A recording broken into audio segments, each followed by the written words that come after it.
So thank you all for joining us for the session Bridging the Gap, Integrating Social, Technical and Business Innovations with Business to Corporate Models and Innovation Procurement. SIRENE, Social Innovation Responsive Environments Network, is a coordination and support action funded by the European Commission under the Horizon Europe program. SIRENE aims to support the growth of social innovation actors in eco-friendly and sustainable community-based services for software implementation in Europe by providing a workable framework for investment. SIRENE project creates a social innovation framework to increase investments in eco-friendly and inclusive environments, nurtures a co-creation network of experts and local ecosystems for software implementation across Europe, and develops a sustainability strategy that enables the potential of responsive technologies to support inclusive, eco-friendly, and independent living. Today, we are happy to have with us two experts. Mr. Harald Vasiliou is currently a digital transformation strategy and innovation advisor at the Strategic Planning and Coordination Unit, Directorate for Digital Transformation and Digital Skills at the Greek National Infrastructures for Research and Technology Network, leading a group of skilled professionals and providing strategic advice in the design and implementation of public policies and services in the areas of digital transformation and open governance and innovation in the public sector. This follows his appointment of Digital Transformation Advisor at the Hellenic Ministry of Digital Governance. He is also a member of the Open Technologies Alliance Working Group for Innovation and Entrepreneurship. Together, we will explore the concept of connecting social innovation with technical and business innovation, highlighting how their integration can drive sustainable development and improve quality of life. Thank you very much, Haris, for joining us. Our second speaker is Daniel Pavlitsa, project manager at F6S, where he implements and oversees multi-million euro innovation and research projects. His work involves close collaboration with public bodies, research institutions, and private companies. Moreover, Daniel is a founding member of the Innovation Procurement Task Force, a collaborative and voluntary initiative dedicated to maximizing awareness of public procurement of innovation and exchanging, promoting knowledge, latest information, and opportunities to advance innovation procurement practices. Together, we will unlock the business to government model that is designed to empower startups and SMEs with essential knowledge and tools for successful engagement in innovation procurement processes. So thank you very much both for joining us. And we can now start our first part with Haris. Thank you very much, Dimitris, for this very extended, profile introduction, which I thank you very much, and thank you everybody for the invitation and for organizing this great session. I will share my presentation now, and hopefully you can confirm that you can see my presentation, please. Is that okay? Excellent. Yeah, we can see it. Excellent. Thank you very much. So, as Dimitris mentioned, I am a business transformation manager looking at general changes here at primarily the Greek public sector. So this is another important aspect that we want to look into, the elements of social innovation, of technical and business innovation as well. So my perspective today is going to be also according to that. Some examples that I will put forward are associated with also the work that we are doing here, and to a certain extent involved also in innovation procurement, which is the main topic of my colleague that's coming up right up after me. But nevertheless, I just wanted to bring up the element of, in principle, social innovation, technical and business innovation, and how all of these could be combined together. So the work that we are doing, it's very critical when it comes to infusing innovation within everyday activities. And of course, you have to consider the work that we're doing in digital public service development as very critical for many of the actors that are involved in this ecosystem. Therefore, it is very crucial to build on social innovation, of course, It is an element that requires the adoption of advanced technologies. Therefore, we need to utilize new technical developments. And of course, we're not talking only about citizens. We are also quite interested and associated and involved around businesses, entrepreneurs, small and medium enterprises that look into the way of incorporating innovation to assist this further development of new services. We have to have an eye on them as well. So if we take these concepts independently, then obviously some people might say that it is a really bit straightforward of what do we mean. So when we talk about social innovation, we basically have a set of societal challenges that are very critical and that we want to take into consideration, such as, for instance, inclusion, participation, certain elements that have to do with our society, and try and see how we can bring innovation in order to improve the general community well-being through these types of innovative solutions. And obviously, we're not talking about innovative solutions only technically, but we're talking about innovative solutions that could change, the model that people work. It could be, for instance, in our case, in some aspects, we use citizen-centric participation when we do service design. So it's not a technology per se, but we bring innovation in the way we design the processes for the new services to be provided to the general public. But then, of course, we have the other aspect, which is technical innovation. When we are talking about, obviously, developing new technologies and new solutions, and obviously, the reason behind utilizing this is to improve efficiency, to promote productivity, to start do things faster and better, in a sense. And when we talk about technical innovation, we obviously talk about things that most of us probably are quite aware of. I come from the IT area. My expertise is AI systems. So it goes without saying that in our case, when we're talking about innovation, we're talking about, for instance, new developments such as LLMs models for utilization in artificial intelligence. When we talk about machine learning, when we talk of this type of advanced technologies that could foster innovation. And last but not least, we have obviously the business innovation element. So in terms, it is the same concept behind the societal aspects, but focusing on the needs of the businesses.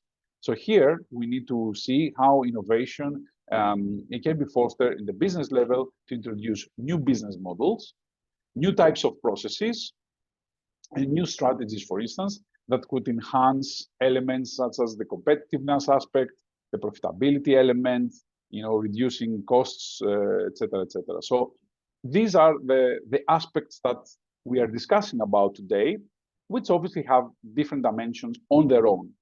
But if you put them all together, you obviously see that is, in a sense, a kind of a vicious cycle. One obviously affects the other quite strongly.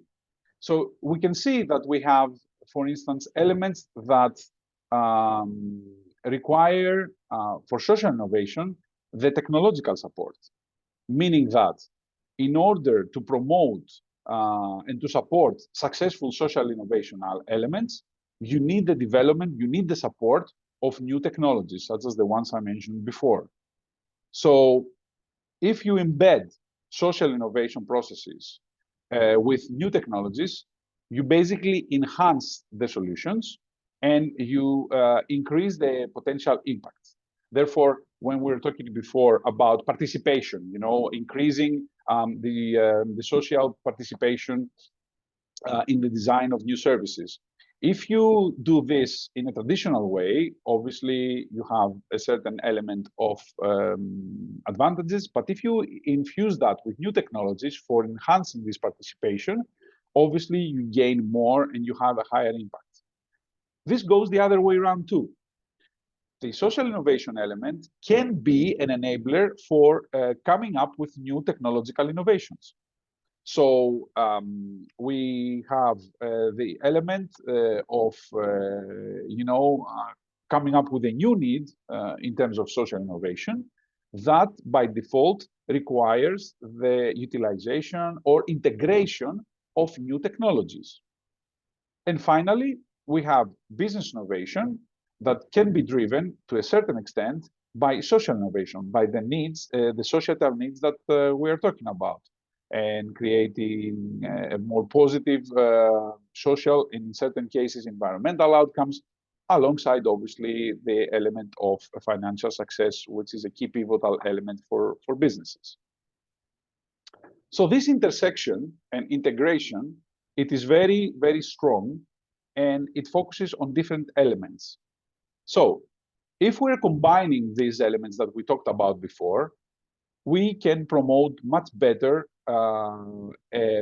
aspects of creativity and problem-solving capabilities, because we're looking at a three-dimensional model of aspects that can help us be more creative and solve problems and give the advantages of better problem solving over combining these elements.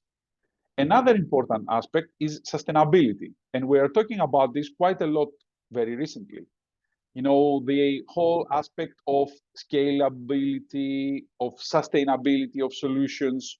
We want to create, as much as possible, sustainable solutions that can require, let's say, to a certain extent, minimum maintenance, minimum development, and create a high impact over time.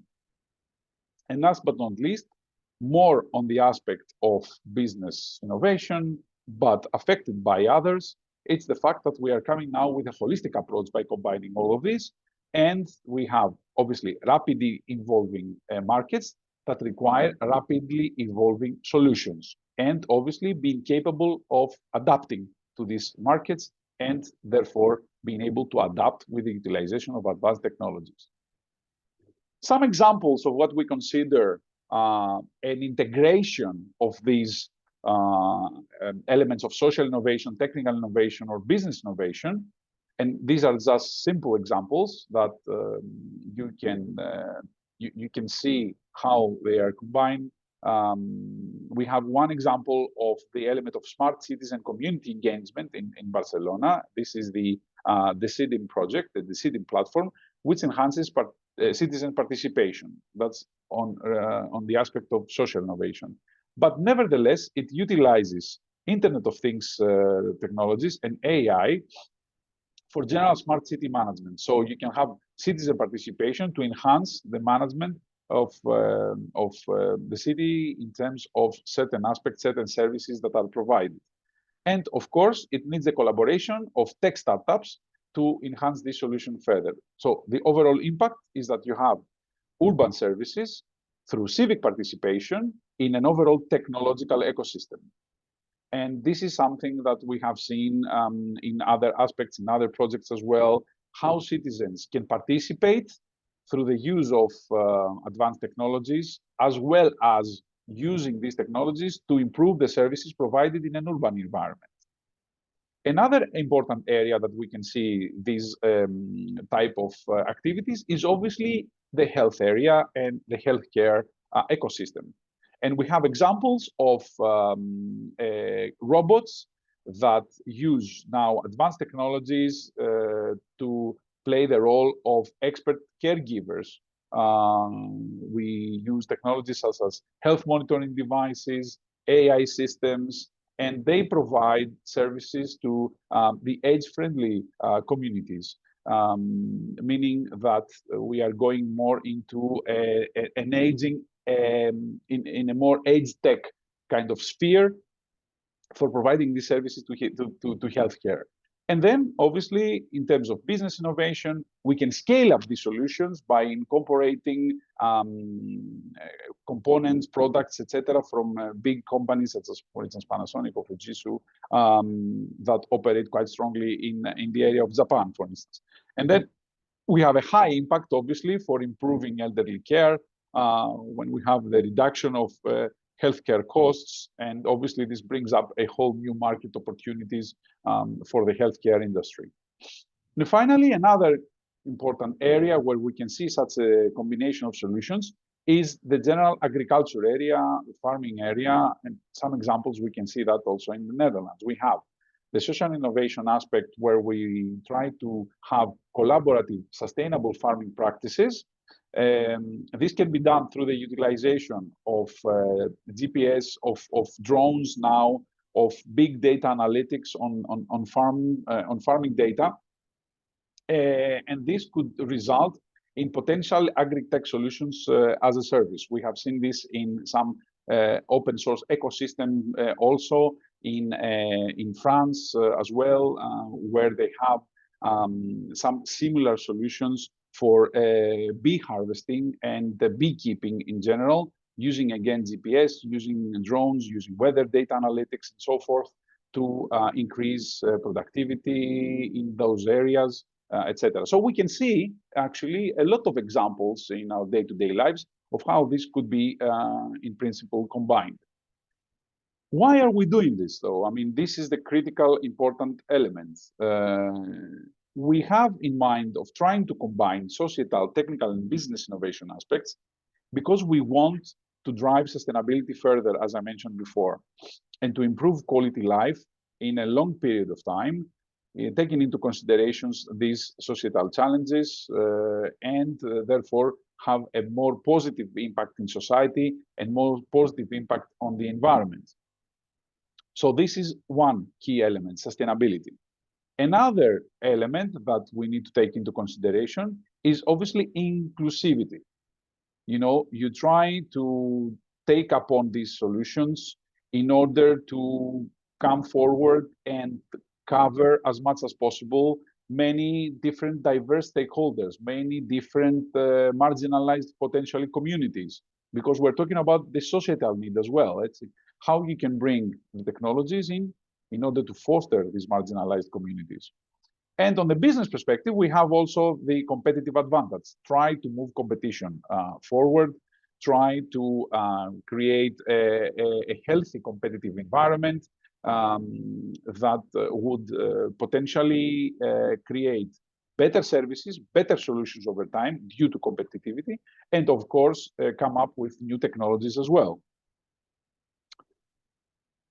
But it is easier said than done. It is obviously another important element of how we move forward with this. And certain suggestions could rotate around the area of trying to be in a more collaborative and knowledge-sharing environment. We are seeing this in certain examples that we're trying to put forward and foster more elements of the communities of practice, for instance. We see this both at the local level, at the governmental level, at the European Commission level. The element of establishing and running communities of practice to exchange ideas, to share knowledge, creates a better environment for new solutions, for better innovation, for distributing also these in a greater society, in a greater number of stakeholders, and therefore also try to increase interoperability, okay, which is another important element if we are talking about cross-border service provision, etc. Another aspect, which is obviously going to be the main topic for the speaker that is right after me, my colleague, it's the element of innovation, bringing innovation into the process of doing stuff. Innovation in procurement, innovation in development, innovation that supports and enhances this element. So you have to put innovation within the process of developing new solutions, of developing new services, of developing new technologies. This is another important and critical aspect. And finally, it is better if we go open, if we enhance open solutions, if we foster open technologies, if we foster open architectures, open data in order to build these technologies. And this would help to have better solutions and to increase, as I mentioned before, interoperability aspects, etc., etc. So we have to, first of all, change our mindset, okay? Think out of the box, think on these innovations in a different aspect, not only independently on the social innovation aspect or the technology aspect, but think collaboratively, put them together, try to think how this technology will help society or business, and vice versa. How or what technology do I have to bring into this societal challenge to make it more efficient and create a high impact? And in order to do that, you need to have these collaborative these collaborative platforms. As I mentioned before, one aspect is the community of practice. Put this in place, put this together. And at our level, at least, nothing can be done unless you have the support of the government. You cannot proceed if you don't have the support of the government in terms of policies that would infuse innovation, that would allow collaboration, that would have this open element that I mentioned before that can be reutilized in other aspects as well. So, come to a conclusion by saying that we need to basically strengthen the different partnerships that we have in order to achieve innovation excellence. So one key point that I want to bring out from this presentation is to enhance your collaborations, to create a common innovation strategy with your collaborators, to have a common vision in terms of what are we seeking on innovative solutions. Engage the communities further in order to develop sustainable solutions, sustainable innovation. This is what we are trying to do as well. When we design new public services, we try to put the citizen at the forefront of the phases, at the forefront of the development process, to give us the specific needs. We are trying to talk to diverse groups in order to have a solution at the end of the day that would be sustainable, that would be useful, usable, and create a high impact to a larger set of stakeholders. And if you think even further out of the box, now we're talking about cross-border services in the member states of the Commission, then we need to expand this group of stakeholders even further. And of course, there is always the need to prioritize and deal with obviously some short-term aspects, but have the longer picture in mind. So it is obviously interesting to work on small solutions, but there is a long-term strategy that is needed here in order to foster what we talked about before. Some future trends that can be interesting, it's obviously the utilization of AI. We've seen now AI expanding everywhere. As I mentioned yesterday, with some of my colleagues, a few years back, you wouldn't have AI, for instance, as a positive opportunity to be taken into consideration when you talked about innovation. It was not as mature. But after ChatGPT, it is all over the place. Everybody talks about it. Everybody works on it. So now the solutions and the opportunities are much higher. So you can have AI be utilized in social innovation to enhance the data analysis that we have when we're talking about more complex social issues. And we have large data lakes of data that can be used with algorithms, AI algorithms or machine learning algorithms to try to be more proactive in terms of coming up with new services or enhancing existing ones. A big aspect is obviously the smart cities element that we now see. It is both at an urban level, an important aspect, and many projects and many systems, many platforms, many technologies are paved and are revamped towards those features that improve the quality of life at the smart city element and have a reduction on the environmental impact. Now we see a lot of, for instance, projects that are related with reductions of energy, making more energy efficient solutions. This is quite a trend, quite a hype. And finally, as I mentioned before, there is a great movement now on cross-border and cross-sector collaboration, which is another critical factor to try and create innovative services which are standardized based on prototypes, are interoperable. You know, you create are based on prototypes and standards which are commonly accepted. That would drive innovation even further.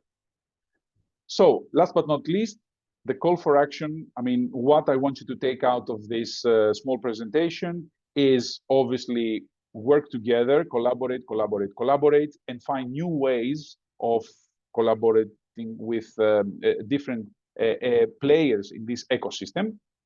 And these environments of collaboration are an innovation on their own as well. Try to define these new models, try to think of new models that would promote innovation, both at the business level or at the societal level. And, you know, the overall goal is to try and create an ecosystem, a solutions-oriented economy that is driven by interoperability, it is driven by innovation, it is driven by aspects that we can build on and make reusable, sustainable solutions. And with that, I want to thank you for your attention, and I'm open to potential questions and keep the discussion going. Thank you very much. Thank you very much, Haris. If there are any questions for Haris, we can address them now.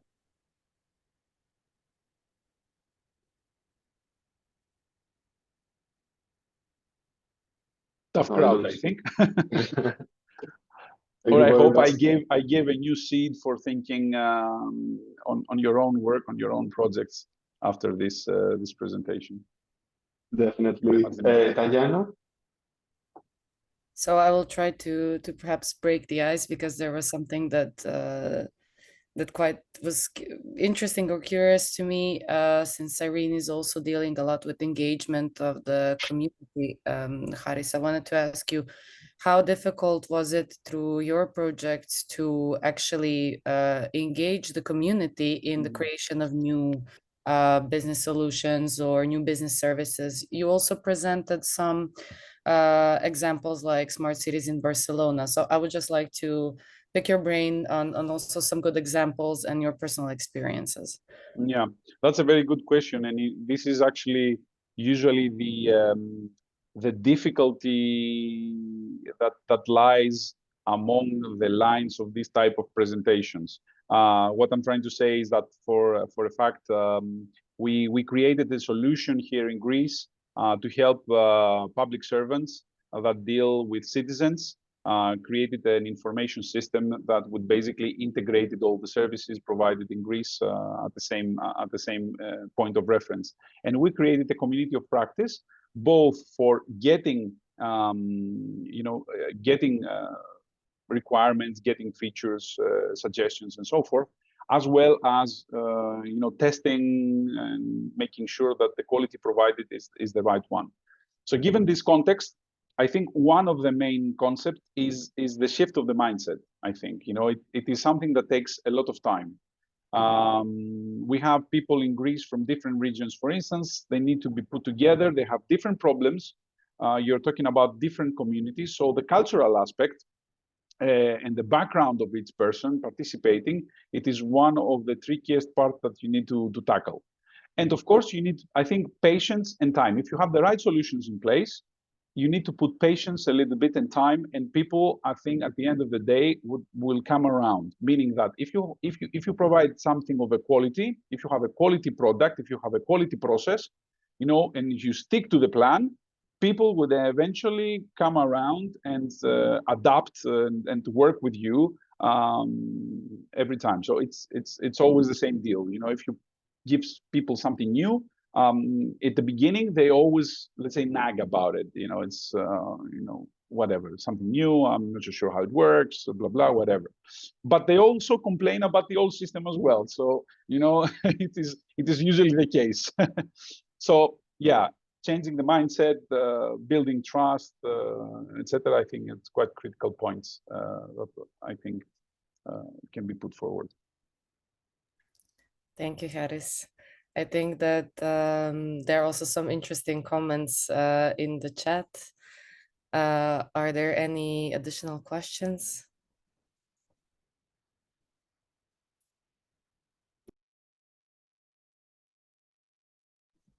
Okay, perhaps. No, I don't. Mm-hmm. Sorry. Yeah, perhaps we can move on to the next presentation. Thank you very much, Haris, for joining us. It's my pleasure. Thank you very much.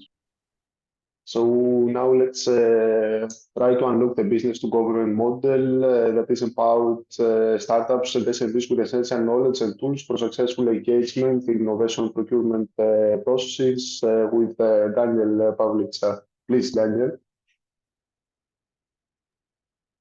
Good morning, everyone, from my side. Thank you also for the introduction, and also to Haris for setting the tone. I would say this is a nice addition to what has been discussed previously. So from my side, just to repeat, my name is Daniel Pavlica. I'm a project manager at F-Success, and also here on behalf of the Innovation Procurement Task Force and the Proceeding Project. And today we will also build and explore on innovation procurement and do our best to demystify the business to government model. So in a nutshell, just to give some idea to you, so innovation procurement can drive real change. It makes our public services better. And what is important for startups and SMEs, it sparks economic growth. So my goal today is to make this introduction to the topic clear and accessible, to give you some tools, to some tips and knowledge base to understand and navigate this important area. So here's a quick look at our agenda. So after this introduction, I will be letting you know what IPTF and proceeding are briefly, and then we will move on to explore the basics and importance of the business to government model, and also how it relates to innovation procurement in practice. And of course, later on, give you some more tips and opportunities for you. So when it comes to the IPTF, this is how we call Innovation Procurement Task Force. So it is a collaborative initiative to promote sustainability, resilience, and innovation across Europe.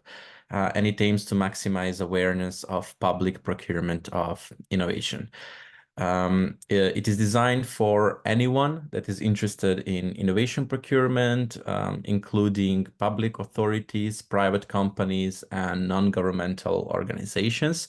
So currently it consists of 6 European Commission funded projects and 1 European Commission initiative, bringing together expertise in various aspects of innovation procurement, all in order to drive progress and promote sustainable practices across the European Union and beyond. Moreover, IPTF serves to exchange and promote knowledge, as well as the latest information and opportunities to advance innovation procurement practices. When it comes to Proceeding is one of the founding members of IPTF, and it is a project which aims to build capabilities and increase procurement of innovation adoption by providing expertise, guidance, tools, and networks connecting the business and public sector. And within Proceeding, we are doing so by supporting existing resources and our members' extensive pan-European professional networks, and initiating new provision to increase and mobilize procurement of innovation, motivation, knowledge, and skills. We also identify gaps and map the complex landscape of growing expertise, experience, and learning infrastructure. And also we focus on promoting enduring access to procurement of innovation guidance and learning resources for buyers and vendors, and building leadership capacity for innovation. Now that you briefly know about what innovation procurement and Proceeding do, I would like to go to the main part of this presentation. So let's dive in and see what business to government is all about. So briefly, B2G, or business to government, involves businesses engaging with governmental organizations and agencies to fulfill their needs. So whether it is for supplies, services, or expertise. So this relationship typically encompasses the procurement process, where businesses bid for government contracts or respond to requests issued by government entities. So engaging in business to government offers startups a range of advantages that can drive innovation and stability of your businesses. So, for example, governments have vast resources at their disposal. They do have budgets and the mandate to invest in larger scale projects, which we really like. And they also have large-scale projects that require innovative solutions. So if you partner with the governments, you can secure substantial and often long-term contracts, and you can have a steady stream of revenue and opportunity to work on impactful projects. Also, governments across the regions often face similar challenges, such as infrastructure, public health, which is a really important topic here, security, and digital transformation. So this creates consistent demand for solutions that you can easily replicate and, well, that you can replicate and adapt on various contexts. So businesses that develop effective solutions can also find multiple opportunities to apply their innovations across different regions and different governmental bodies. And I would also like to highlight that unlike private sector, governments are highly unlikely to face bankruptcy, at least in Europe, right? So this provides SMEs and startups with financial stability, and you will have reliable payments and reduced financial risk. And so in knowing that your main client is financially secure can also provide you peace of mind and more predictable business environment. So when we say that B2G is sale of goods or services or innovation to government, we also think of every level of public authority, such as international, national, federal, regional, and public administration. So just to give you a brief overview of the public procurement market at various levels. So let's consider, for example, the municipality of Haarlem in the Netherlands. It is one of our key partners in the preceding project. So Haarlem's public procurement spending amounts to around 330 million annually, so 0.33 billion. While on the other hand, if we expand our view to the metropolitan region of Amsterdam, the national spending rises to 4 billion. And then when we have on a national scale, the Dutch public sector spends 73 billion each year on public procurement. And when we have the whole European Union and the whole European procurement market, it reaches an impressive 2 trillion annually. So there's a lot of money in public procurement. Now, of course, alongside all these advantages, such as, large budget, consistency needs, financial stability, impactful work, as you'll be working with governments, and that will allow you to contribute to public good, to improve societal outcomes and making a significant impact on the community. I would also argue that working with governments, it comes with a certain prestige and with long-term contracts. There are also some disadvantages that we like to tackle. So usually government procurement can be highly bureaucratic and time-consuming, and it requires from you to navigate complex regulations and lengthy approval processes, which we do not like as startups and SMEs. And then also there's a lot of significant competition. So businesses must be prepared to compete against many other capable vendors as well. One of other disadvantages that we can highlight is that government contracts are usually inflexible, and they have stringent requirements and little room for negotiation or adjustments once terms are set. Furthermore, although they are really stable, so they will not bankrupt, the processes of payments are really slow, which can potentially impact your cash flow. And last but not least, businesses must be ready to adhere to strict compliance and regulatory standards, which can increase administrative burden and costs. Indeed, we can conclude that business to government offers significant opportunities, but also comes with challenges that you must be prepared to navigate. Luckily, there are projects, the EU-funded projects and initiatives such as IPTF, such as Proceeding, and other projects that are European Commission funded that help you overcome those barriers.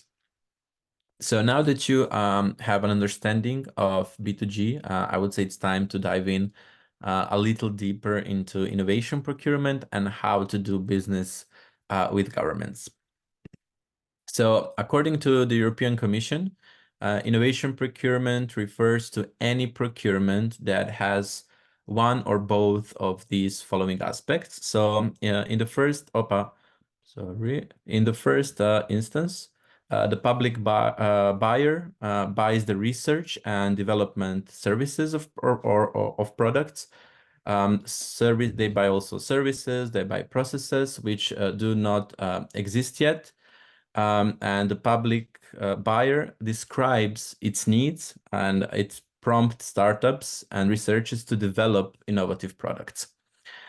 In the second instance, the public buyer, instead of buying off the shelf, so to say, acts as an early adopter and buys a product, service, or process that is new to the market and it contains substantially, let's say, novel characteristics.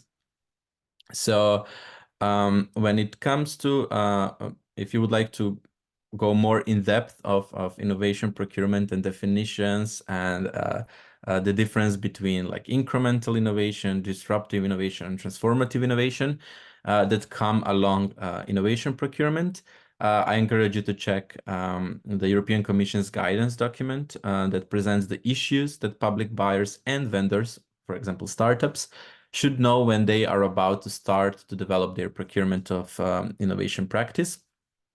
So this document will give you a concise manner and the fundamental aspects of innovation procurement. So why it is important, who has an interest in it, and how this process can be done.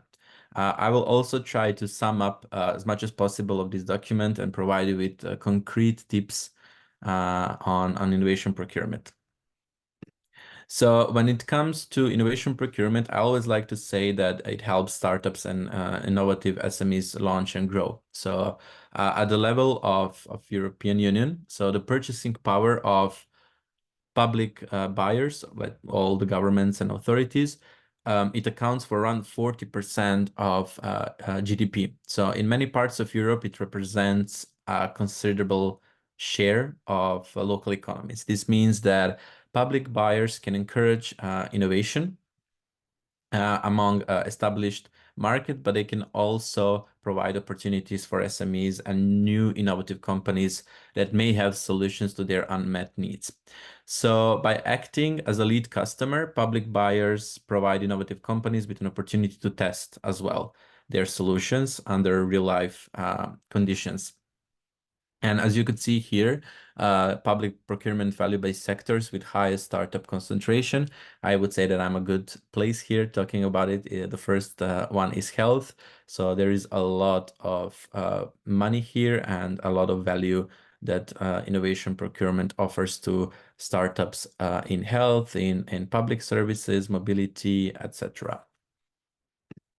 Now, when it comes to innovation partnership, this is one term that you will also hear about if you embark on the innovation procurement journey. And it refers to a procedure, basically, that combines research, innovation, and procurement. So an innovation partnership is used only where there is a need for the development of an innovative product or service, and also to ensure that the subsequent purchase of products or services is resulting from this partnership and it corresponds to the performance levels and maximum costs agreed. So the innovation partnership procedure aims to solve an existing problem. So let's say a government has an existing problem, and it lets an organization work with one or more partners to research and develop a product or service which is not yet on the market, and it can be both without further competition. So once it's completed. We also have innovation partnership process divided into phases. So first we have tendering phase, which we'll also talk briefly in next slides. That takes place at the very beginning of the procedure, when the most suitable partner or partners are identified and selected on the basis of their capacity to execute a contract. In the next phase, the partners developed a new solution in collaboration with the buyer. So this phase can be divided into several stages, during which the number of partners may be gradually reduced depending on whether they meet their targets. And in final, it's the commercial phase where partner or partners produce the innovative solution, which will be purchased by the buyer. Now that you know about the terms and how innovation procurement works, now it's time for you to know where you can look for business opportunities and how to identify them. So my first tip or recommendation would be to visit TED, as we call it. So Tenders Electronic Daily. It is an online version of the supplement to the official journal of the EU, and it's dedicated to European public procurement. So how can you benefit from TED? It provides you with free access to business opportunities from across European Union, the economic area as well and beyond. And every day from Monday to Friday, over 3,000 public procurement notices are published on TED. So you really need to look regularly and see if your solution is actually the one that public buyers are in need of. So you can browse, search, sort the procurement notices by country, region, business sector, and more. And also it is available in 24 official EU languages. So I do encourage you to register on TED, so you can also personalize your search, your profiles, get alerts based on your profiles, etc. My second tip when it comes to tendering is to make sure to thoroughly read the tender documents. So once you go here or wherever you find your tender opportunity, please do read the documents and follow the procedure. Especially keep an eye on deadlines, so you cannot miss the deadline. So also double check that you meet all the requirements, all the criteria, all the conditions, as there won't be any room for negotiations afterwards. As I said previously, one of the disadvantages is that public procurement and working with governments is not as flexible as working in the private sector as well. I also suggest you to, if you have any questions or if you need to suggest adjustments, you can request more information from the governments. You can to attend, their maybe some info sessions, or if they do it in person as well, where they need to present the tender. So basically, the closer you match the award criteria, the better your chances are of winning that assignment, let's sort of say. So I also encourage you to ensure that all the documents are signed by right people, and also make sure that it takes a few days to complete your registrations usually. And my third and last tip when it comes to tendering, I would say, is how to outsmart your competitors. As we mentioned, there's a lot of innovators, which we really love to have, but also that comes with competition, and you need to be better than them and offer something that will fit more with the needs of public buyers. So how to outsmart? I would say that you need to start by understanding the issue and the challenges public bodies face. You need to research the contract authority's website, use all the publicly available information. So tendering is not just, oh, I have an innovation, they have a need, I will just apply. No, you need to thoroughly understand how your innovation will solve their issue. If possible, you can attend council meetings, read the meeting notes to stay informed on where they actually started with the tender, so you can go way back and understand it from the root. Prepare well in advance by knowing the direction and developments the municipality, the region, or the government would like to go, so you can adjust your approach and your goals accordingly as well. So now, if a tender seems too big for your business alone, you can also consider partnering with other businesses to submit a joint quote, so you can form a consortia.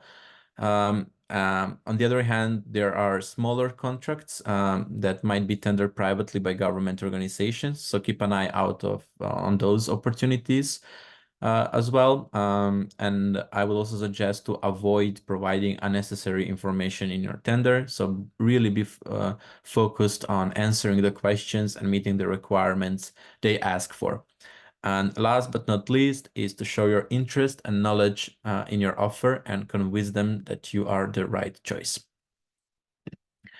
So now that I believe I provided a lot of information about B2G, about innovation procurement, tendering, and there's a lot of information to process.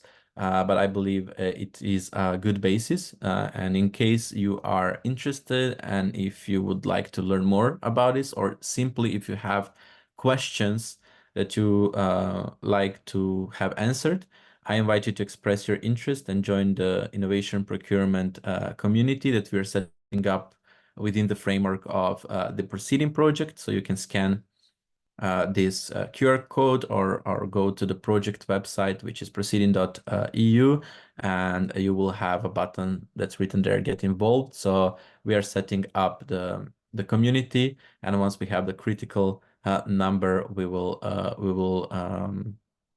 kick it off. And also, if you are around Brussels in some 2-3 weeks, I do invite you to join us on a conference that is organized by these projects and with the topic of scaling up innovation procurement. So if you are willing to learn more, or if you are willing to meet all the actors, so we will be having municipalities there, regions, governments, European Commission representatives, but also other SMEs and startups. So if you're around Brussels on June 18th, I invite you to join. So it is free of charge. You just need to visit the website iptf.eu and register. So I hope I gave you enough of introduction to innovation procurement and some future opportunities. So thank you very much for your attention. Thank you very much, Daniel. Great presentation. Let's see if we have any questions from our audience.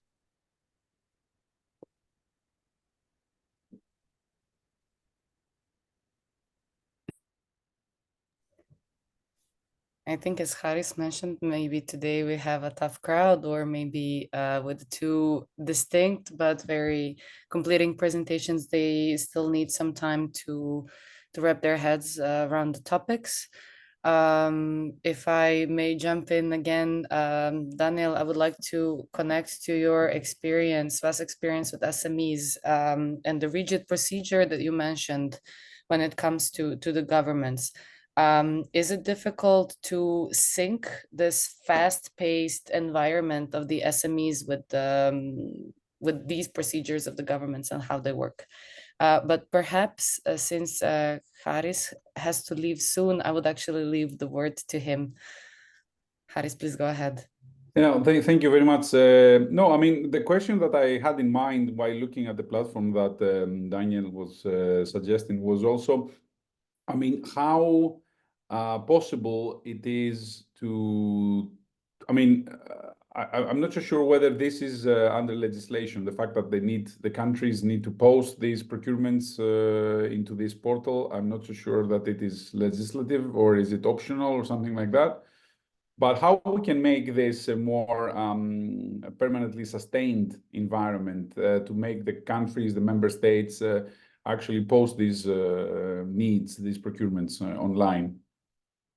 I would say that would involve policymakers in the EU, of course, and it's a lengthy process to align in every member state, but also beyond. So the EU tenders portal also has other tenders that are beyond the EU.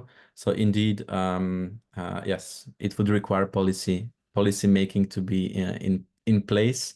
But as mentioned, there are around 3,000 new tenders daily. So I would say that's a pretty good number for startups, and also considering that most of them are related as well to, not most, but that many are related to health, which is significant for this opportunity now. I would encourage to start from there. So once startups get into this world of P2G, of course, do not be scared.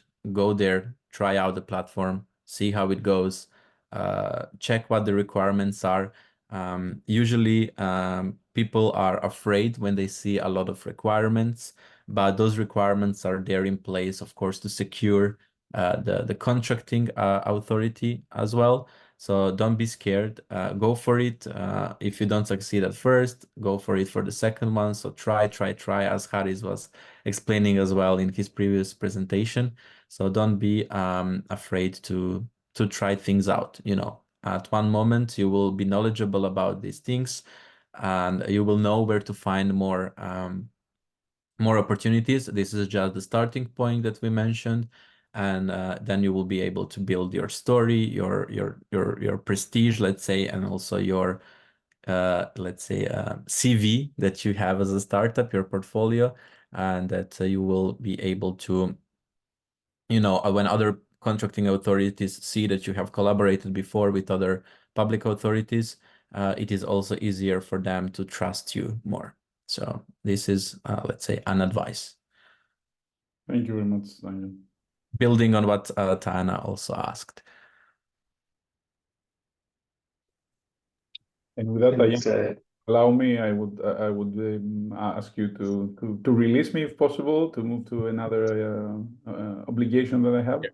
I would like to thank you very much for the invitation, and thank everybody for listening to me, and hope to see you again soon in one of these great events you're organizing. Likewise. Thank you very much, Haris. Thank you very much. Have a great day. Likewise. Daniel, I want to ask another question. When it comes to pre-commercial procurement, does the platform support this also, or is there any specific exception where we can see? Yes, basically, when it comes to pre-commercial, if it's a big deal, it is published there. So usually, when it comes to pre-commercial procurement, it is one of the two types of procurements that we mentioned at the beginning. So where they also would like to own and be part of the research as well and the development, and easily buy the solution once it's made without any competition. So yes, those are every public thing is published on governmental things, because we as citizens, we need to know where money is spent. So it can't be, you know, otherwise it's called corruption. Great, thank you very much, Daniel. Let's see if we have any other question. No, I don't see any other. So there is another chat. Question, yes. Is it needed to be part of the EU, or is it applicable to non-EU countries? So that varies. So there are tenders that are open to EU member states only. There are tenders and opportunities that are available for associated countries, for example, of the European Union, or the whole world. So as mentioned, once you see an opportunity, first thing that you need to do is check all the requirements and eligibility criteria. for you not to, spend your time and resources in vain if you are not eligible to apply. So this is one of the things that are written in every opportunity that is posted. So it's a mandatory thing to check.